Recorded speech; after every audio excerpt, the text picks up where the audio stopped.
نحن بالقرية تابريز المسيحية موجودين هنا، قرية من قديم الزمان، أجدادنا هنا ساكنين وخير من الله الحمد لله الشكور.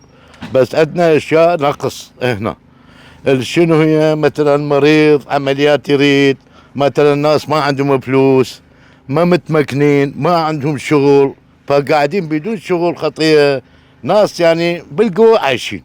اي والله اريد مساعدة من المسؤولين الكبار يساعدوهم، يسوون فت مستوصف فت شي هنا قريب، كل شي بعيدين على الشارع. احنا وين نشيل وين نروح؟ احنا تعبانين، هجرنا 3 مرات، هجرنا، حقوقنا رايح، كل شي رايح.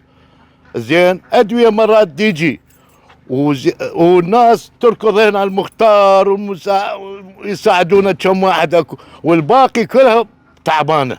اي والله ان يساعدون القريه بالمستشفيات مجاني، شيء المريض مزمن عنده شغله، اي الطرق، وعندهم بعد اشياء هوايه. يعني احنا ما نقدر نقول لك هسه زين هسه هم زين ايجار ما نقدر ندفع، زين وراتبنا لا شيء، عايشين على الراتب هذا المكسر.